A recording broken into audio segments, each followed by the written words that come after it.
and welcome to Something Witchy, a Sabrina the Teenage Witch rewatch podcast. I'm Lara Cotter. And I'm Sky Orchard. And we have a special episode for you today. So last week we had the time travel Sabrina episode, and this week we are watching the other 3 time travel TGIF episodes. So it's Sabrina adjacent, and Sabrina does appear in some of these episodes. Salem appears in all of them. But we are going to be reviewing Boy Meets World, You Wish, and Teen Angel. I think it's going to be interesting. So, Sky, the question for this episode, out of these 3 shows, which one are you most likely to actually watch another episode of? Boy Meets World. I think everybody knows that I also love Boy Meets World. So taking Boy Meets World out of the equation, I think I'd actually watch another episode, maybe just one more episode of You Wish, because I just have so many questions about that show that I just don't know what that show is. I feel like that was the wrong episode to be a first episode. I feel like if you're going to do something like this, like that's a crossover where you're bringing in audiences that maybe don't normally watch these shows, you need to have a little bit more background into who characters are, what relationships are. And I feel like we did not get that in Teen Angel and You Wish. I think we got a little bit in Boy Meets World, but man, this was interesting to go in cold. Even knowing, like, I knew the premises of You Wish and Teen Angel, and I was still very much like, what? Okay, do we have, like, overall thoughts of, like, how the story arc of the night, starting with Sabrina, ending with Teen Angel, was it worth it? I think it could have been done better. I mean, I guess it was cute. Yeah, I think it could have been done better. I think it actually helped. So I watched Boy Meets World via Disney Plus, and then You Wish. I want to keep calling it As You Wish. You Wish and Teen Angel via YouTube, and You Wish was a boring YouTube video there, but the Teen Angel one I found was actually like the recording of that night. So it had the actual commercials that were there and like the TGIF Salem pop-ups mid-episode there. And so it was nice to like see that part of making it feel like a whole thing, and I wish I had found Boy Meets World and You Wish like direct recordings from that evening. And if anyone were to go and watch these with us, I'd say go that route and find all 3 on YouTube with the original commercials, which were great. I noted them for the Teen Angel episode and whatnot there. I definitely watched the You Wish one with commercials because I got really excited when there was a Double Mint commercial on, and I started singing the Double Mint song. All right, so we're going to do brief intros of these episodes. Like, I'm not going to go through every actor that's in them. I'm actually not going to talk about any of the actors. And we're going to do short summaries that I did not actually write, and I will give credit to where I stole them from. Mostly because I was like, I have to watch 3 episodes. I'm not watching all 3 episodes twice. I took some shortcuts this time around. So let's get into our Boy Meets World recap.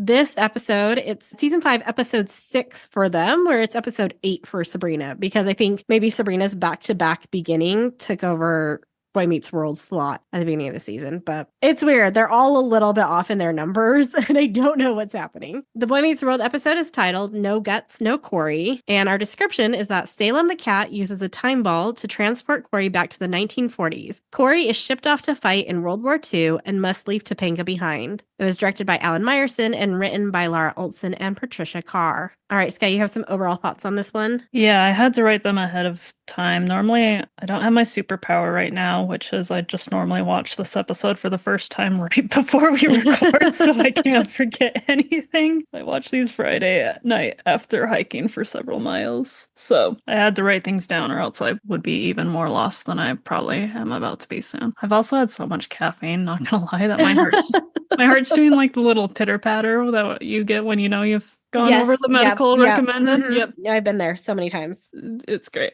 Okay, so what are your overall thoughts, Sky, on this episode?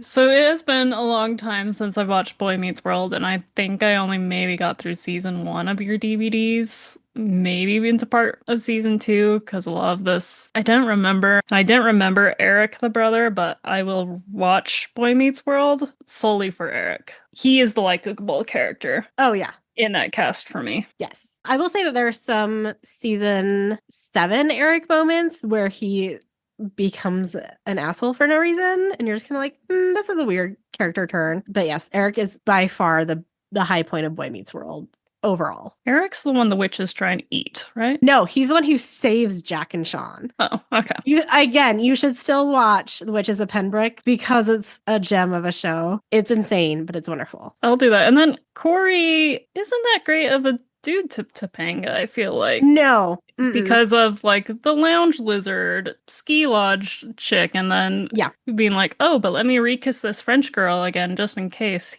That is a recurring theme in the Pod Meets World podcast. They just rewatched an episode that's kind of like a heavier episode, and Cory says something along the lines of like, I remember everything you've ever told me, Topanga, but like 2 episodes earlier they're playing a game and he can't answer anything about her and even gets it wrong that she's left-handed when she's actually right-handed. So he's not overall a great boyfriend when you look back at it with adult eyes. With teenage eyes, yeah, it all seems great, but as an adult you're like, maybe not. Catching the things.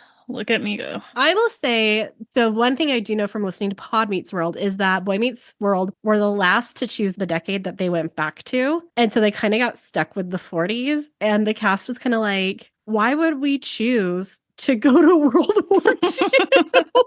We want to go to war. So they couldn't do the 80s because it'd been too recent. And the 30s would be the Great Depression. So that would also not be great. So I feel like they should have maybe done the 20s. Oh, yeah. But choosing Nazi Germany for a fun flashback time travel episode is certainly a choice. That it was. I will get into it, but the timeline of this episode is wild and I don't understand it. So the summary that I stole from the Boy Meets World wiki, transported back to World War II in the 1940s by Salem of Sabrina the Teenage Witch, Cory, Sean, Alan, and Jack all volunteer to join the army and fight in Europe. Eric attempts to join, but is denied because he is ticklish and is a torture risk, although Jack states that he was deemed mentally ill. To compensate, he makes up a story about staying behind to protect the Liberty Bell. Shortly before shipping off, Cory proposes to Topanga, who accepts. And the end of that first scene, where we get the super dramatic intro of like, war has been declared, the attack on Pearl Harbor. Sean comes up to Cory and is like, are you going to war with me? And then we get the, when this boy meets world. It was a very sharp turn. I will also have issues with all of the mothers in these shows. For some reason, the moms are just terribly written. I also can't figure out Amy's first outfit where she's in a dress, but it also looks like an apron, but they're the same fabric. And I can't tell if it's all one piece or not. And then my other note was 5 minutes in, and Eric is the best part of this episode when he gives Jack the picture. And Jack's like, people will talk. And Eric says, I know, that's a great picture of me. They also gave all of the 40 slang to Topanga. No one else uses 40 slang except for Topanga. Salem allowed himself to be held far too long before triggering them back to the 1940s. Cory should have some claw gouges, is what I wrote in my notes there. And then, despite going back to the 40s, it is nice to see that school isn't segregated, but they probably just forgot, you know. And then I did like Feeney's line of, don't say ain't, your mother will faint. Just because you're shipping out to the army doesn't mean you have to talk like a sailor. Overseas, morale of Alan and co. is wearing thin. Cory is lonely as he is reduced to playing the harmonica and reading letters from Topanga quietly in his head. Before going into battle, Cory tells Sean that if he dies and Sean survives, Sean should marry Topanga. Reluctantly, Sean agrees. Which is just, I know that's a thing people did, but it was weird. Topanga gets apparently no option in this. As soon as the radio informs them of a truce, Cory runs out before hearing that the ceasefire will begin in 24 hours. An explosion sends Cory's dog tags into Sean's hands and convinces everyone that he is dead.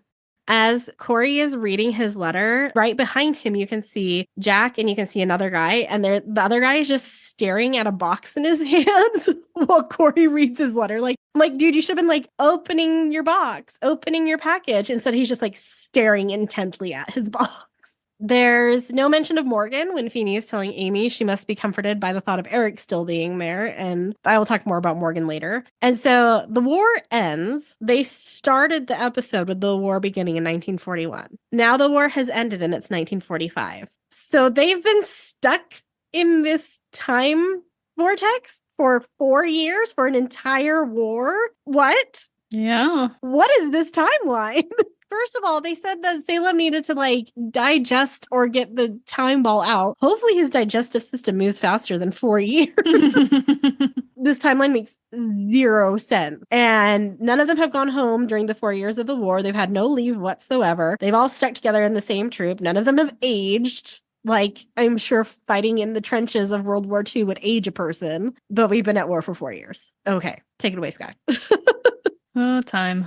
Salem does try to call Sabrina for rescue and cries into the phone that they haven't invented kitty litter yet since it's the 40s, and so he must be rescued. Which is maybe why he can't get rid of that time ball.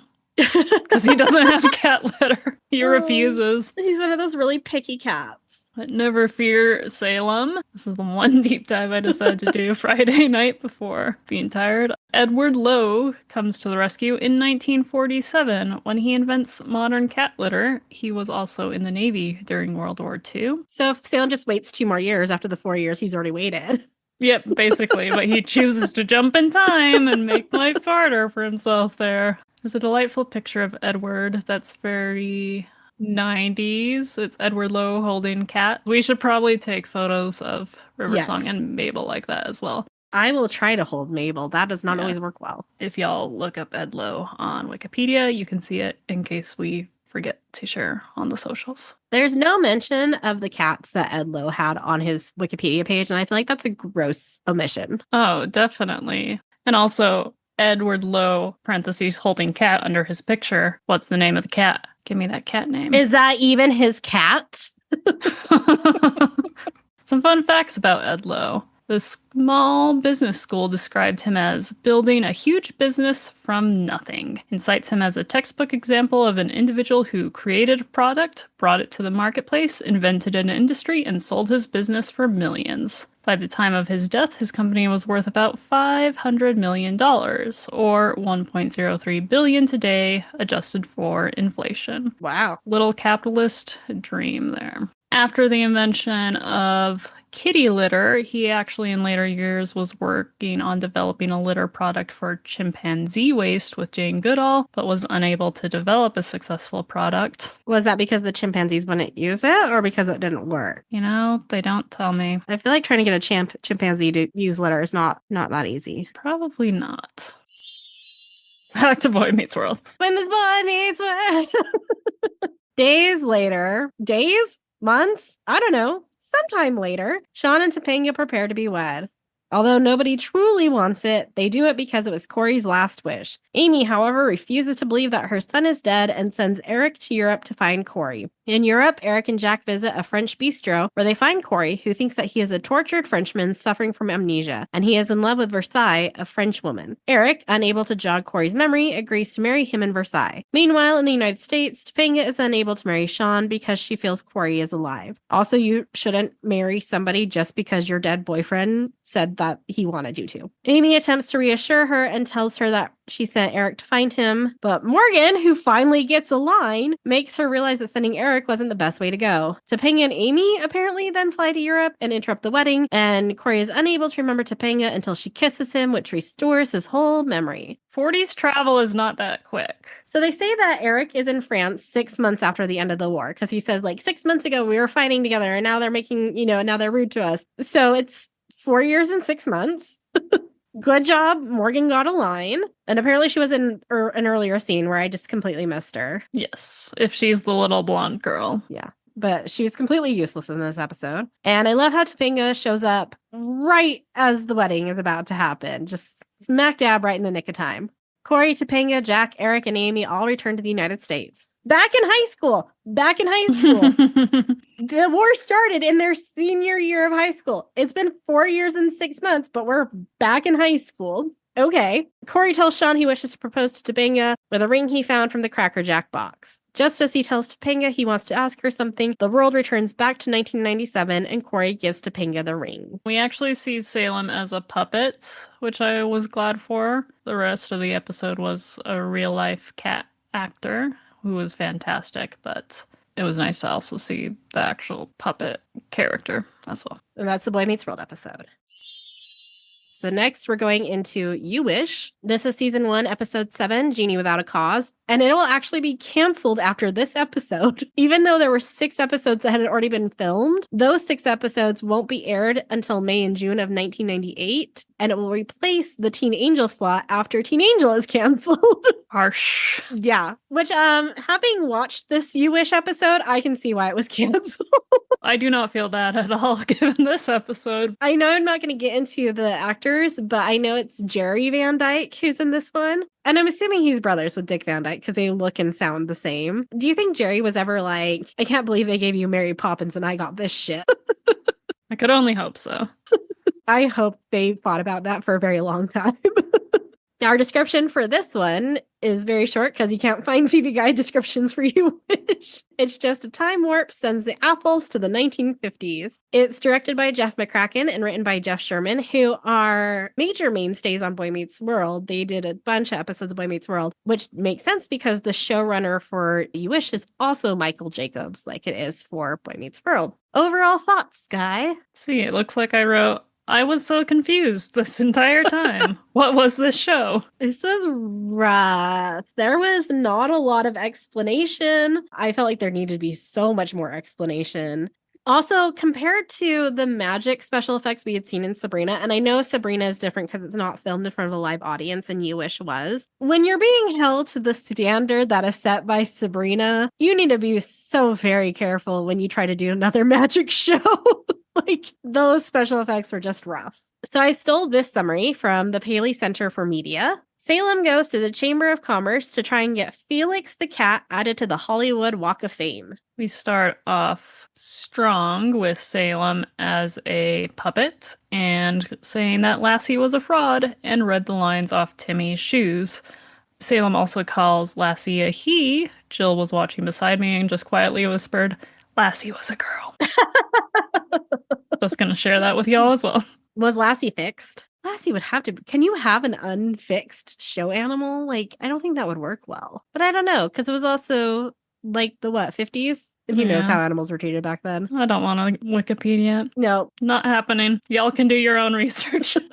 Meanwhile, Jeannie and Jillian, who's apparently a mother, and the master of Genie, I don't know. We don't get a ton of backstory on that. Realize that Mickey, who is a daughter, has a crush on a 16-year-old bad boy named Mitch Morrison. Jeannie is impressed that a concerned Travis looks out for his sister and decides to grant him a wish, a giant ice cream cone. Then Grandpa Max arrives telling Jeannie he shouldn't be granting wishes for someone that is not his master. And I did not understand that Grandpa's a genie until 3 scenes later. I was just like, oh man, this grandpa has a lot of opinions about genies. Okay. Salem then wanders in trying to get Jeannie to sign a petition in Felix the Cat's favor. Max then recalls his Kit Kat clock from the 50s and starts to fondly recall the simpler days. Salem then causes the group to materialize in that decade. My first question was, is the genie a chain smoker because of his voice? Very gravelly, very raspy. And he is disappointed a teen girl doesn't have a crush on him, which goes into your next thought, I think, Sky. Yes. Terrible way to start things off. Yes. So before determining that the MM is Mitch Morrison, he's like, oh, you have a crush on Magic Man. And like, it was just so gross. How old is this genie? How old is this girl? I do not like this interaction. I know nothing about this show and I hate it. And dear Lord. Yeah, I don't want to say that it's obvious that this is a Michael Jacobs show, but it's obvious that this is a Michael Jacobs show. Also, the other thing that was like, witches can detect genies. And I was just like, okay, there was a lot of witch lore that got thrown about in these episodes. I was like, sure, we'll accept it. Whatever. I mean, they're not going to tell us in Sabrina, so... Yep. Do we accept it as canon, though? I don't accept anything that happened in these 3 episodes as canon.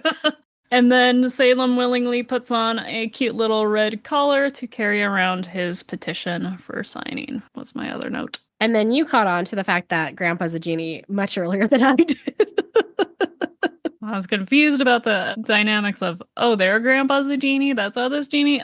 Still had no clue. I didn't even know their last name was Apple until you read that summary. I don't think they mentioned their last name at all. Mitch shows up on his motorcycle to take Mickey on a date, and Travis confronts him. Jeannie insists that he will take care of things. Max tells the now beatnik Jeannie that he isn't allowed to help out with Jillian's command, and later Salem gets Max to help him call Sabrina. The boys' outfit didn't look like they changed it at all from like 90s to what decade are we in now? 50s, 60s, 50s. 50s? Like, it didn't look particularly 50s-ish. And that's where I was like, Grandpa was a GI genie. I need the backstory on him. And Sabrina has better magical effects. And then I got really excited because there was a Double Mint commercial. On their date, Mickey and Mitch travel to Makeout Point, but before they kiss, Travis arrives. Soon, Mitch has challenged Travis to a drag race. And this is where it's like, oh, Michael Jacobs has a type when it comes to bullies, because there's Harley in Boy Meets World, who's also like, ride a motorcycle, wear a leather jacket kind of guy. So who was Michael Jacobs traumatized by as a junior high kid? Leather jacket, rides a motorcycle. Yep. Mitch has this great line of living in the moment with the past just a moment behind me. I would date him. Not now. Not now. Meanwhile, Max and Jillian watch Genie at a poetry reading, an event which inspires a young Bob Zimmerman. Did we look up, is Bob Zimmerman somebody we're supposed to know? Oh, gosh. We should probably look that up. Is Bob Zimmerman a person? Oh, it is a person. Oh, it's Bob Dylan. Oh, gosh. Whoops. We'll just hang our hats here or hang our microphones. Can we just edit that out and be like, of course, he inspires a young Bob Zimmerman, a.k.a. Bob Dylan. We knew that. Nope. And this is where I was like, oh, Grandpa is Genie's grandpa, not the kids. That's confusing. Because even though I said he was a GI genie, I thought he was in the army in a unit of people who had genies. Oh my gosh. I still didn't think he was actually a genie until this scene. I feel like might need to watch the first 6 episodes. So Grandpa's not even in the first couple. What?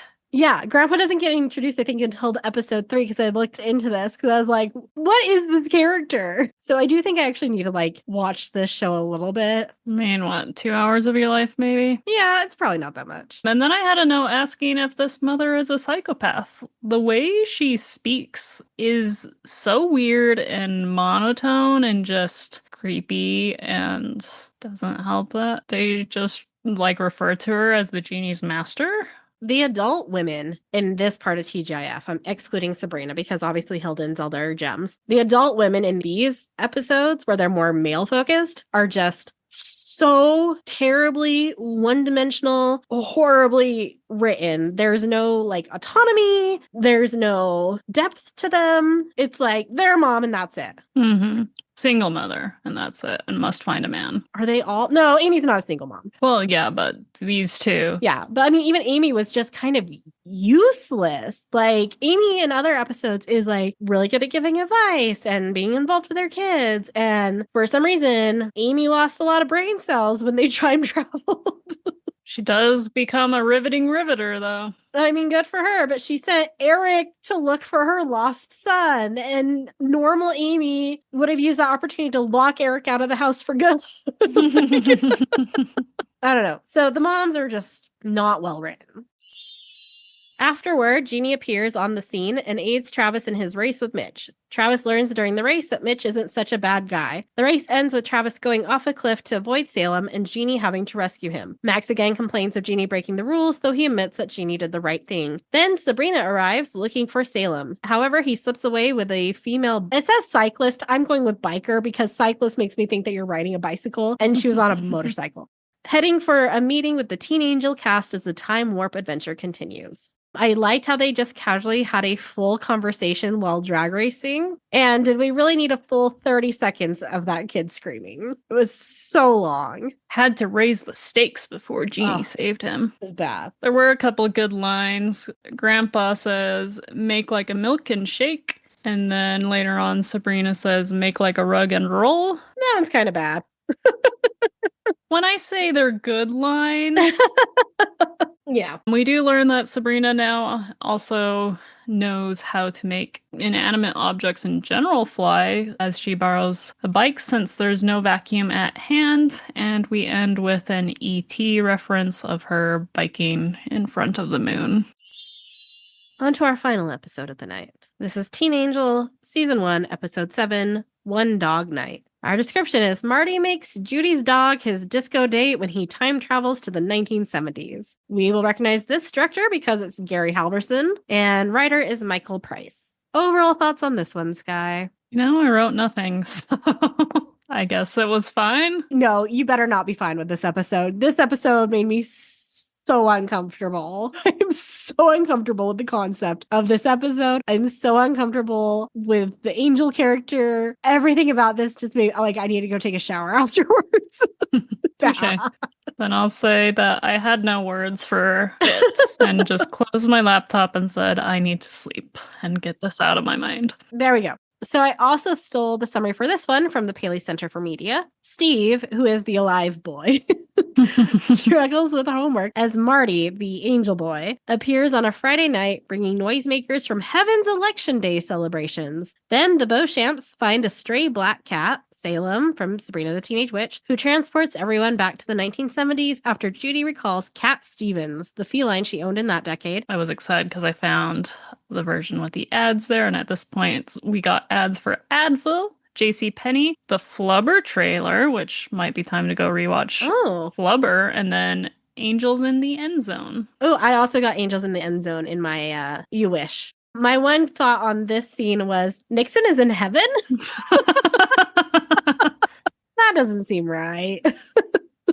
At school, as America celebrates its bicentennial, Jordan talks about the roller rink being turned into a disco. Only Marty seems to notice something weird is going on and that they are now in the wrong era. Then Judy returns home after another bad date, bemoaning that men aren't as nice as the family dog Boo. Who says that? Okay, I'm sure somebody out there has been like, oh, I wish I had a man that loved me as much as my dog, but that's such a weird thing to say. Steve encourages Marty to turn Boo into a man for his mother. Quickly, Boo becomes Bob Dogman, a human who still has some canine tendencies. Bob likes Judy and says he liked her as a dog, so he decides to go along with the plan, eventually asking her out on a date. I will say that dead boy, Steve? No, Marty does try to say that Judy at least deserves a stately elk instead of the dog. Sure. Let's turn animals into men for your mom to date. Meanwhile, no one notices that this kid apparently talks to himself. Oh, I have that note later on too. Oh, like, it's not even subtle. No, like his little sister, again, little sisters are useless in these episodes. She's like standing right next to him when he's at the kitchen counter talking to Marty, and she just doesn't even register that he's having a full-on conversation with someone she can't see. I said again, a pretty terrible depiction of a mom. Marty is picturing his friend's mom in revealing clothing and gets distracted by that thought. That's uncomfortable. And then tells his friend that's what he was doing. And I was just said, I am incredibly uncomfortable with this storyline. If the mom loved Bob and they got married, and now you know your mother's married to a dog, what was the long-term plan here? You know, they're teenage boys, and I do not think they were thinking through that. I guess you could use the phrase, he's such a dog, more frequently. Oh my gosh. I was just like, it was really uncomfortable too. And the dog was like, oh, I love your mother. I'm like, okay. We could have come up with a better storyline than this. This is awful. This also didn't need to be in the 70s. Nothing about this needed to happen in the 70s. No. Also, human kids' sideburns were terrible. Oh, yeah. Later, Marty goes to speak with Rod, wondering why everyone has been transported to the 70s. Rod reveals that by the end of the night, Bob will revert back to Boo. That evening, Bob arrives at the house, already showing some canine tendencies, which I feel like we used that phrase earlier, but okay. So Rod is God? I think Rod is God's brother or something like that. Okay. I vaguely remember that. I could be wrong. Bob takes Judy to the disco where Sabrina is searching for Salem. Sabrina, who is able to see Marty, deflects his advances because apparently this angel kid is just so randy. Creepy teenage boy. So creepy. Who maybe shouldn't be an angel. Yeah, like, okay. If this is a heaven where Nixon can get in, then I guess this makes sense. Sure. Meanwhile, Bob has grown a tail. Then, as Steve notices that it is almost time for Bob to turn back into Boo, he gets Bob away from his mother. There's a great dialogue exchange of dead guy saying, I'm an angel, and Sabrina being like, oh, well, I'm a witch. And dead guy is, a witch, next you'll be telling me there's genies and boys meeting worlds. And Sabrina says, you wish. I have to believe that line came directly from ABC executives because I refuse to believe that any writer worth their salt would actually write that line. Best part of this episode, once again, the ads where we get Rice Checks, The Sears Credit Card, Mortal Kombat Annihilation Trailer, Johnson's Baby Shampoo, McDonald's, and then Recess on Saturday mornings. I loved Recess. I actually just did a rewatch of Recess like 6 months ago, I think. Amazing. It's fun. Again, I just was like, Marty is incredibly unlikable. I'm honestly surprised the show lasted for as long as it did. He's just terrible. He's a terrible person. I also don't feel like he like learns any lessons or grows as a person at all throughout this episode. There's no growth for the male characters. Agreed. In the men's room, Bob pleads for a chance to say goodbye to Judy. Meanwhile, Marty discusses with Sabrina how Salem managed to change time. Salem then coughs up the time ball, which gets them all back to 1997. En route, they bring Hilda and Zelda back from the 60s, Cory, Topanga, and Eric back from the 40s, and Jeannie, Jillian, and Grandpa Max back from the 50s. Finally, the time warp adventure concludes as Marty flirts with Sabrina before they say their goodbyes. Okay, just count down. 70s, 60s, 50s, 40s. Do not do 40s before 50s. Like, seriously. Yeah. Then Sabrina does tell Marty she has a boyfriend, and then says she's going to live for 1,000 years. Is this canon? Is this full witch lifespan? Half witch? Random number just written into this there? I don't know anymore. We're never going to reference that line again, probably. Cool. We'll see. I'll be surprised. We get some ads for Pizza Hut's The Edge Pizza, which is a pizza with no slices. Oh, just I pieces. saw that one too. Yeah. That was confusing. How do you feel about that? Would you eat that? I like crust. I like something to hold on to. I like the crust part. Nowadays, I eat my pizza with a fork and knife more often than not, so take it or leave it. Fancy. I don't like grease. That's what paper towels are for. Just blob the grease. But just blob the grease. That's fine. It'll definitely take the feeling off your fingertips. Also, Nintendo 64, Dimetap, grape flavor. Ugh. JCPenney again, and then Penn and Teller, Home Invasion. All right. Glad to see Penn and Teller still at work. Then during the end tag, Sabrina meets the head. So the head, I'm assuming, just exists somewhere in this other realm. I don't know how these... I think this is a third realm because she's never been here before. I think this is a different place. Third realm. And the fourth realm with the genies. Who knows? The final ad post that end credit is Salem giving everyone a send-off post their lovely TGIF time warp. And then TGIF letting you know that next week the Backstreet Boys are going to be performing during the lineup. Ooh, that was probably huge. Yeah. Okay, my questions were... At the Sabrina end tag that we talked about last week, they were waiting for Salem to get rid of the time ball in the litter box. But he coughs it up because Dead Boy is so nauseously gross. Yes. Which agreed, Salem. Good job, Salem. Did they just create that end tag for syndication so it would make sense? Or did they actually show that at the end of all of these episodes still? But if you saw the Salem send-off, then maybe that was the end. So maybe they didn't actually show that end tag on this night. Maybe they made that end tag for syndication. But the Boy Meets World end tag is the same. They must have made the Litterbox one for syndication because the one at the end of this was just Hilda and Zelda, talking about should have kept the pants, essentially. Yeah. Which I thought she got her pants back because Sabrina went back in time. But then she lost them again after... Because it's been 4.5 years? Yeah, 4.5 years and the time ball's finally been coughed up. Although in the other Sabrina end tag, they say it's been a week. It must be more localized then, too. Yeah. So this is my other question is how localized are the effects of the time ball? Because they show everybody is simultaneously in their own time warps. So just because it's the 40s and Boy Meets World, it's still the 60s. It's Sabrina, which was weird. But like, how big is the radius? And like, if you go out of that radius, you're suddenly back in modern times. But anybody who goes into the bubble is now suddenly transported back in time. Yeah, and then you have Sabrina traveling through the different time. Not to the 40s, but through the 50s and 60s. Oh, this hurts my head. I need more caffeine. This was not well thought out. I feel like we could have done like, let's get rid of the 40s. Let's ignore the 40s. If we're starting in the 60s in Sabrina, then we can do like the 50s, the 20s, maybe skip the 10s because nobody wants to deal with World War I. We do like turn of the century instead. Like we go like way back and make it super fun. Like, or make it like silent movie or something like, and actually make the plot lines relevant to the time that they're in, like Sabrina's was, like Boy Meets World's was. Teen Angels was not. Teen Angels was just disturbing and would be disturbing in any decade you put it in. If Salem's gonna be petitioning for Felix the Cat, then put the genies in like silent movie times. Yeah. Because that's when Felix the Cat had his heyday before Mickey came and destroyed things. And then, like, let's maybe not do war. Let's just not do war. Let's not do a 4-year war. We'll do that one war that we talked about on one episode where it was like 3 days. The first Boer War. The first Boer War. Let's do that war. Oh, man. Okay. I can't talk about this anymore. I need to go take some Benadryl. You need to go wear off the effects of some caffeine. We both need to come down, basically. Our apologies to the Bob Dylan estate. Oh, gosh. Please, no one comment on that. I will block you from our Instagram. No, we need the followers.